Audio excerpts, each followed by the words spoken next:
Régénération urbaine au sens, vous voyez, friches à reconvertir, etc. La régénération urbaine, c'est aussi la transformation plus classique de l'existant, que ce soit du bâti, essentiellement de la réhabilitation. Sur un quartier ou une zone commerciale. Ça peut être de la réhabilitation, mais à chaque fois on ramène, même à l'échelle de l'immeuble, qui était monofonctionnel, un immeuble de bureau qui devient obsolète. On a beaucoup de discussions sur l'avenir du tertiaire, les besoins en tertiaire, etc.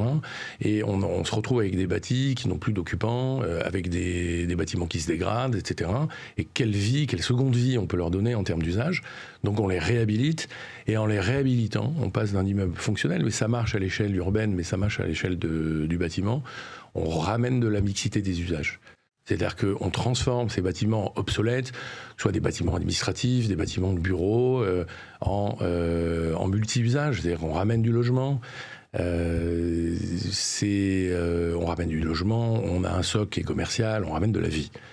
Donc soit ce sont des bâtiments aux usages obsolètes qui sont des bâtiments récents, et évidemment la régénération urbaine, on y pense, c'est aussi tout ce qui concerne des bâtiments patrimoniaux. Et là, on est aidé parce que c'est vraiment un autre métier.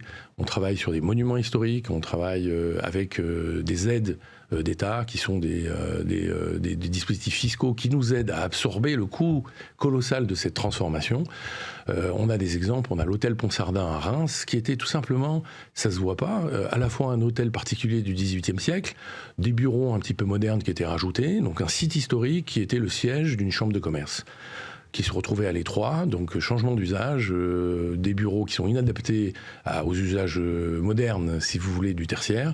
Et nous, on arrive là, et on transforme évidemment dans les règles de l'art, avec les architectes du patrimoine et bâtiments de France, l'hôtel particulier du XVIIIe siècle, on le transforme en logement, et on a transformé des immeubles...